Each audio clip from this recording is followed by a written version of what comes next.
आप सुन रहे हैं विवेक सर यूट्यूब चैनल पर एक ऑडियो बुक।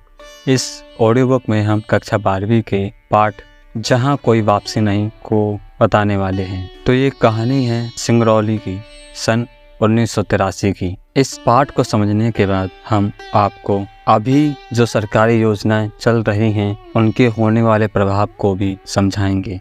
उन चीज़ों को समझने के लिए पहले आपको ये पाठ समझना होगा, फिर आपको यह पता लगेगा कि जब किसी सरकारी योजना को किसी जगह पर लागू किया जाता है तो उससे किस प्रकार से गरीबी और शहरों में बसने वाली झुग्गी झोपड़ियाँ बसती हैं। तो उससे पहले हम समझते हैं जहाँ कोई वापसी नहीं पाठ को। तो शुरू करते हैं इस ऑडियो बुक को, जहाँ कोई वापसी नहीं। सिंगरौली सन 1983। वह धान रोपाई का महीना था, जुलाई का अंत, जब बारिश के बाद खेतों में पानी जमा हो जाता है। हम उस दोपहर सिंगरौली के एक क्षेत्र नवा गांव गए थे। इस क्षेत्र की आबादी 50,000 से ऊपर है, जहां लगभग 18 छोटे छोटे गांव बसे हुए हैं। इन्हीं गांव में एक का नाम है अमझर। जी हाँ, अमझर। आम के पेड़ों से घिरा गांव, जहां आम झरते हैं, यह था अमझर का मतलब। किंतु पिछले 2-3 वर्षों से पेड़ों पर एक सूनापन था। ना कोई फल पकता था, ना कुछ नीचे झरता था। कारण पूछने पर पता चला कि जब से वहां पर सरकारी घोषणा हुई है कि अमरौली प्रोजेक्ट के अंतर्गत नवा गांव के अनेक गांव उजाड़ दिए जाएंगे, तब से न जाने कैसे आम के पेड़ सूखने लगे हैं। आदमी उजड़ेगा तो पेड़ जीवित भला कैसे रह सकता है। टिहरी गढ़वाल में पेड़ों को बचाने के लिए आदमी के संघर्ष की कहानियां सुनी थी, किंतु मनुष्य की स्थापना के विरोध में पेड़ भी एक साथ मिलकर मुक्त सत्याग्रह कर सकते हैं। इसका विचित्र अनुभव सिर्फ सिंगरौली में हुआ। मेरे लिए एक दूसरी दृष्टि से भी यह एक अनूठा अनुभव था। लोग अपने गांव से विस्थापित होकर कैसी अनाथ उन्मूलित जिंदगी बिताते हैं, यह मैंने हिंदुस्तानी शहरों के बीच बसी मजदूरों की गंदी दम घुटती भयावह बस्तियों को सरमस में कई बार देखा। किंतु विस्थापन से पूर्व वे कैसे परिवेश में रहते होंगे, किस तरह की जिंदगी बताते होंगे, इसका दृश्य सिर्फ अपने स्वच्छ पवित्र खुलेपन में पहली बार अमझर गांव में देखने को मिला। पेड़ों के घने झुरमुट, साफ सुथरे खप्पर लगे मिट्टी के झोपड़े और पानी, चारों तरफ पानी। अगर मोटर रोड की भागती बस की खिड़कियों से देखो तो लगेगा जैसे समूची जमीन एक झील है, एक अंतहीन सरोवर है जिसमें पेड़, झोपड़े, आदमी, ढोर डंगार आधे पानी में हैं, आधे ऊपर तिरते दिखाई देते हैं, मानो किसी बाढ़ में सब कुछ डूब गया हो, पानी में धंस गया हो।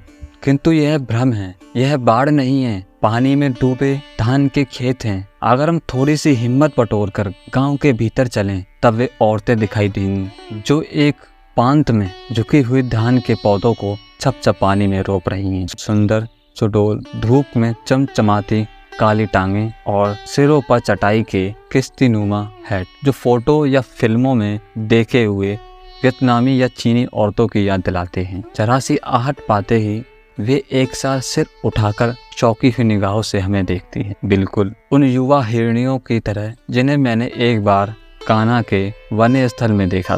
किंतु वे डरती नहीं, भागती नहीं, सिर्फ विस्मय से मुस्कुराती हैं और फिर सिर झुकाकर अपने काम में डूब जाती है। यह समूचा दृश्य इतना साफ और सजीव है, अपनी स्वच्छ मांसलता में इतना संपूर्ण शाश्वत की एक क्षण के लिए विश्वास नहीं होता है कि आने वाले वर्षों में सब कुछ मटीमेट हो जाएगा। झोपड़े, खेत, डोर, आम के पेड़ सब एक गंदी आधुनिक औद्योगिक कॉलोनियों की ईंटों के नीचे दब जाएगा और ये हंसती मुस्कुराती औरतें भोपाल, जबलपुर या बैडन की सड़कों पर पत्थर कूटती दिखाई देंगी। शायद कुछ वर्षों तक उनकी स्मृति में अपने गांव की तस्वीरें एक स्वप्न की तरह धुंधलाती रहेंगी। किंतु धूल में लौटते उनके बच्चे को कभी ये मालूम नहीं पड़ेगा कि बहुत समय पहले उनके पुरखों का गांव था जहां आम झरा करते थे। ये लोग आधुनिक भारत के नए शरणार्थी हैं, जिन्हें औद्योगिकरण के झांझवट ने अपनी घर जमीन से उखाड़कर हमेशा के लिए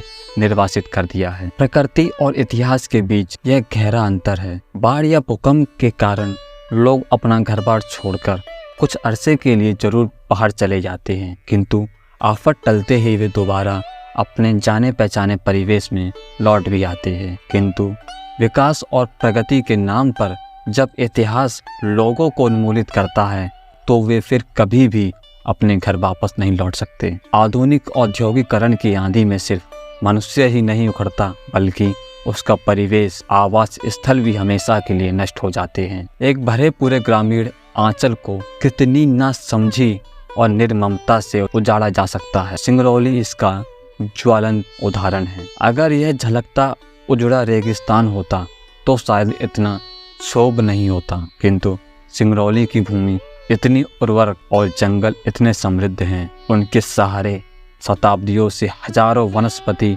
और किसान अपना भरण पोषण करते आए हैं। 1926 से पूर्व यहाँ खैरवार जाति के आदिवासी राजा शासन किया करते थे, किंतु बाद में सिंगरौली का आधा हिस्सा, जिसमें उत्तर प्रदेश तथा मध्य प्रदेश के खंड शामिल थे, रेवा राज्य के भीतर शामिल कर लिया गया। 20 वर्ष पहले तक समूचा क्षेत्र विंध्याचल और कैमूर के पहाड़ों और जंगलों से घिरा हुआ था, जहां अधिकांशतः कथ्यता महुआ, बांस और शीशम के पेड़ उगते थे। एक पुरानी दंत कथा के अनुसार सिंगरौली का नाम श्रृंगावली पर्वत महल से निकला है, जो पूर्व पश्चिम में चारों ओर फैले घने जंगलों के कारण यातायात के साधन इतने सीमित थे कि एक जमाने में सिंगरौली अपने अतुल प्राकृतिक सौंदर्य के बावजूद काला पानी माना जाता था, जहां ना लोग भीतर आते थे, ना बाहर जाने का जोखिम उठाते थे। किंतु कोई भी प्रदेश आज के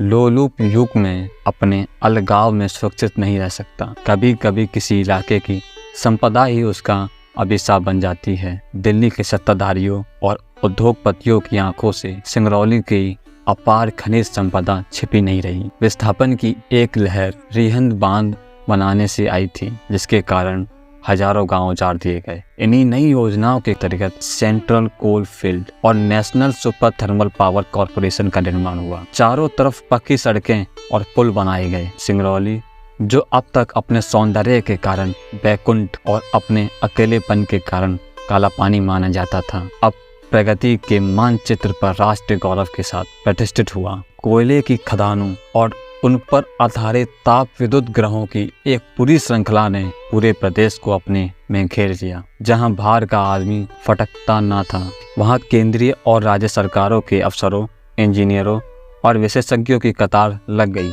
जिस तरह जमीन पर पड़े शिकार को देखकर आकाश में गिद्धों और चीलों का झुंड मंडराने लगता है, वैसे ही सिंगरौली की घाटी और जंगलों पर ठेकेदारों, वन अधिकारियों और सरकारी कारिंदों का आक्रमण शुरू हुआ। विकास का यह उजला पहलू अपने पीछे कितने व्यापक पैमाने पर विनाश का अंधेरा लेकर आया था, हम उसका छोटा सा जायजा लेने दिल्ली में स्थित लोकायन संस्था की ओर से सिंगरौली गए थे। सिंगरौली जाने से पहले मेरे मन में इस तरह का कोई सुखद भ्रम नहीं था कि औद्योगिकरण का चक्का जो स्वतंत्रता के बाद चलाया गया, उसे रोका जा सकता है। शायद 35 वर्ष पहले हम कोई दूसरा विकल्प चुन सकते थे, जिसमें मानव सुख की कसौटी भौतिक लिप्सा न होकर जीवन की जरूरतों द्वारा निर्धारित होती। पश्चिम जिस विकल्प को खो चुका था, भारत में उसकी संभावनाएं खुली थीं, क्योंकि अपनी समस्त कोशिशों के बावजूद अंग्रेजी राज हिंदुस्तान को संपूर्ण रूप से अपनी सांस्कृतिक कॉलोनी बनाने में असफल रहा था।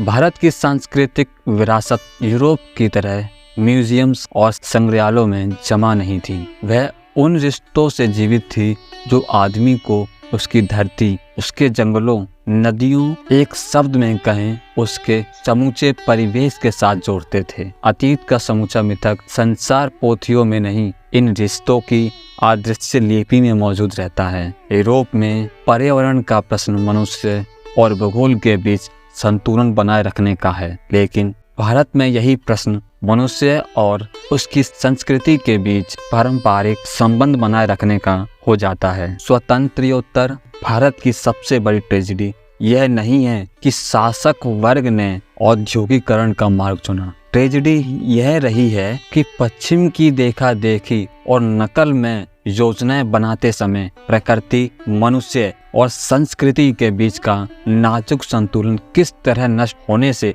बचाया जा सकता है, इस ओर हमारे पश्चिम शिक्षित सत्ताधारियों का ध्यान कभी गया ही नहीं। हम बिना पश्चिम को मॉडल बनाए अपनी शर्तों और मर्यादाओं के आधार पर औद्योगिक विकास का भारतीय स्वरूप निर्धारित कर सकते थे और निर्धारित कर सकते हैं। कभी इसका ख्याल भी हमारे शासकों को आया हो, ऐसा नहीं जान पड़ता। सिंगरौली जहाँ कोई वापसी नहीं का संपादित अंश। यह है आपने जो पाठ सुना समझा, जिसका नाम जहाँ कोई वापसी नहीं है। आपने इसमें समझा कि किस प्रकार से एक सरकारी योजना लोगों को अपने घर से अलग कर देती है, अपने परिवेश से अलग कर देती है, अपने खेतों से अलग कर देती है। उसी प्रकार विकास की उस गंदी चमकती विकास की दौड़ में न जाने कितने लोगों के घर उजाड़ दिए जाते हैं, खेत उजाड़ दिए जाते हैं और फिर वही लोग शहरों में झुग्गी झोपड़ियों में रहने पर मजबूर हो जाते हैं। गरीबी बढ़ने का यह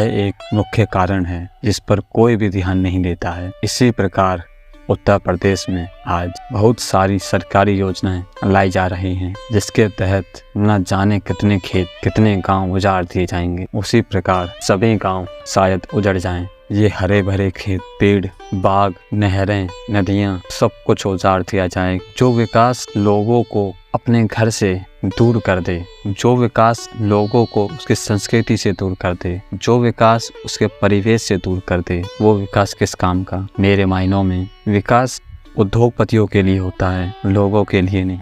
जिन लोगों की जमीन जा रही है, जिन लोगों के घर जाएंगे, उनके लिए ये विकास कैसा है? ये कैसा विकास है? इसमें लोग हंसते खेलते लोग उजाड़ दिए जाएंगे। जो आखिरी तक आ चुके हैं वो कमेंट करके जरूर बताइएगा कि ये कैसा विकास है, इस विकास के क्या मायने हैं। इस ऑडियो बुक में इतना ही। अगर आपको और भी इसी प्रकार का अच्छा कंटेंट चाहिए तो हमारा एक प्लेटफॉर्म और है, वो है www.viveksirji.in। ये हमारी वेबसाइट है, यह आपको डिस्क्रिप्शन में मिल जाएगी। वहाँ पर हमारी कुछ प्लेलिस्ट भी मिल जाएंगी, जहाँ से आप अपनी पढ़ाई के संबंध में चीज़ें देख सकते हैं। वेबसाइट पर हम आपके लिए कुछ टेस्ट की सीरीज प्रोवाइड करते हैं जिसके माध्यम से आप अपनी प्रिपरेशन को और भी अच्छा कर सकें। यह सभी कंटेंट फ्री है। हम चाहते हैं कि आप इस मेहनत को जो हम आपके लिए कर रहे हैं सभी बच्चों तक पहुँचाएँ। जो मेहनत आपके टेस्ट सीरीज बनाने में की जा रही है वह मेहनत हमारी रंग लाए। तो आप सभी से अनुरोध है, ये चैनल सिर्फ बच्चों को समर्पित है, इसलिए आप